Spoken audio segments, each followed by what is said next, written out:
Good evening, and thanks for joining us. I'm Madeleine Hagen. Well, his remains were found last February in rural Benton County, and now the couple accused of killing 8-year-old Edgar Casillan Jr. has been captured in Mexico. An eventful elections night. Let's go ahead and get right to the races affecting you. Let's take a look at the race for U.S. Senate here in Washington. And we have an update on that breaking news we brought you earlier out of Richland tonight. Several law enforcement agencies at the scene of a standoff. We begin with breaking news this evening. An attempted robbery leads to a shootout at the Wild Horse Casino. Tonight we're learning a lot more about what happened this afternoon. This map shows the area we're talking about. The Wild Horse Casino in Pendleton sits approximately an hour's drive southeast of Kennewick. That's roughly 75 miles from the Tri-Cities. Now let's go ahead and go live to Cap KVU's Ellie Nakamoto-White live in Pendleton this evening. Ellie, tell us a little bit about what you're seeing. It's a topic that experts have studied for decades, but it wasn't until last year that Morrow County declared an emergency over the issue. So what took so long? The Oregon Department of Environmental Quality says the issue received renewed attention last year after they fined the port of Morrow. And they all have the potential to rise, maybe flood, if that snowpack melts very quickly. It's something the Walla Walla County Office of Emergency Management has an eye on. The longtime Tri-Cities resident we spoke to said he's concerned about conditions on this trail. Things like these downed limbs, you can see even a bigger one off in the background, that make it very hard to navigate the trail. He said he'd like to see the area cleaned up so future generations can enjoy just like he did when he was a little kid. When Maria Colleen moved into this Boardman, Oregon home in 1987, she was given one warning. Solamente me dijeron no pueden tomar. All they told me was you can't drink the water, but they didn't explain why. That's all they told us. Up until now, Maria and her family used the water for things like cooking or brushing their teeth. It wasn't until early 2022 when they learned about testing well water for nitrates. Pero hoy sí estoy preocupada. I was worried about my health, but more importantly, I was worried about the health of my grandkids because they live here with us and they're younger, so don't really know what that means for their health long term. The EPA says water with nitrate levels over 10 milligrams per liter is unsafe. Maria's water has consistently tested 5 times over the limit. And so we didn't know what that would mean for us. Zaira Sanchez with Oregon Rural Action says she's heard many stories like Maria's. I hope I live to see the day that this gets resolved.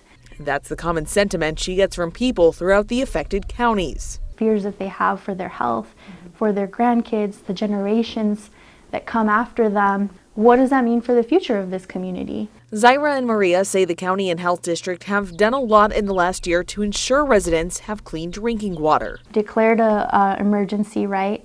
And we were able to start getting access to emergency drinking water, which is the delivery of water to people's homes if they were testing high. We saw rapid testing being done. But now they're calling upon Governor Tina Kotek to do more. We need the governor to declare that this is a public health emergency. We need access to rapid testing. We also need to secure alternative drinking sources. So right now we have water distribution available to folks, but that's only through June. Governor Kotek's office told us they're working with state agencies to deliver solutions like free testing, water delivery, and at-home filtration systems. Maria was a part of a group that went to the Capitol in Salem in mid-April to raise awareness. They even conducted a nitrate test on site to show the level of contamination. For now, Maria's family relies on their rented water dispenser and a reverse osmosis system provided by the county.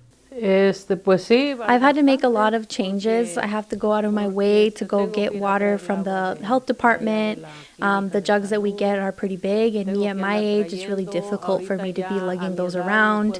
We also worry about constantly what that means for our health, so it does complicate things a lot more. For Cap KVU Local News, I'm Madeleine Hagen. In Royal City, Washington, farmland and expansive views go as far as the human eyes can see. And if you're at a dairy farm, cattle are all you can see. This is where we meet Austin Allred, owner of Royal Dairy. The basics of what God gave us and how we can use it better. Austin is talking about boosting sustainability through crops, soil health, cattle, and earthworms. Over 50 million worms will clean about 400,000 gallons of water every single day for us. But to understand why this farmer has millions of worms on his dairy, we have to go back in time.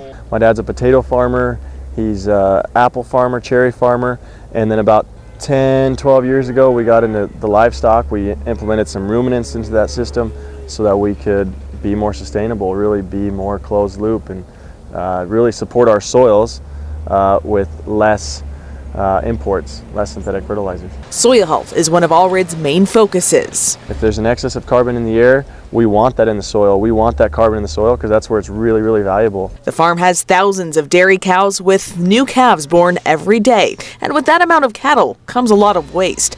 Enter the earthworm. They learned how to clean water with worms. Austin says about 5 years ago, they implemented Biofiltro. It's a system where 8 acres worth of earthworms filter green water that's squeezed out from cow waste. Essentially trying to turn these big old lagoons that are full of green water into more like irrigation ponds that can irrigate our crops. Crops grown by Austin's family for consumption and food for cattle. Cattle's magic stomach, called the ruminant, turns that into protein, and we're able to then digest that protein. And then they give us that poop, and that poop is now manure. We compost it, we give it to the worms, we turn it into worm poop, and we put that back in our soil to then grow more crops. He calls it a closed loop system that's boosted the farm's sustainability. To be exact, it's cut our footprint by 42,000 CO2 ton equivalents. These worms are going to eliminate the formation of 42,000 tons of methane from going into the air. Austin says when used properly, cattle are essential to our environment.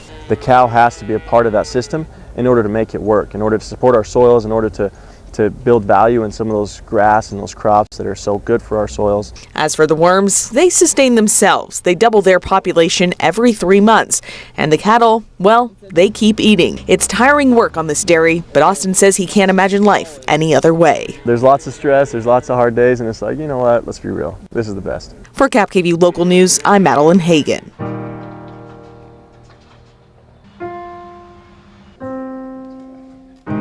The years have started to blend together for adults in custody like Fred Pike. In prison for 23 years, he wonders what life will be like if and when he's released, the impact he could have outside.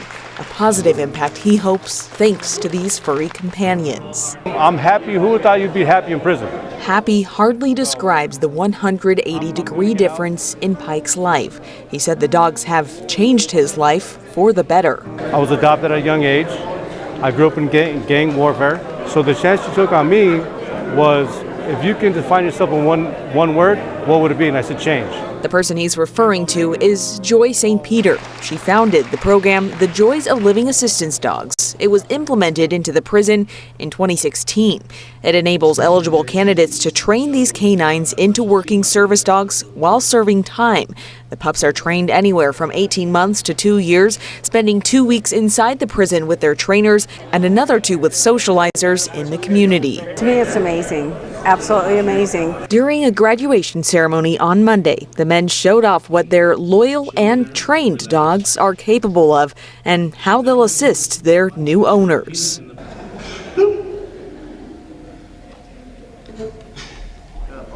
So they open doors, turn on lights, they wake them up from nightmares, lead them out of a building if they start shutting down and can't see or function in a crowd. It's a love that some of these men have never known and discipline that takes their every ounce of effort. I was high out of my mind, and I chose to hang out with people I shouldn't have, and I shot and ended up taking a life. And I got 25 years when I was 18. Patrick Morris has spent nearly half of his life inside prison.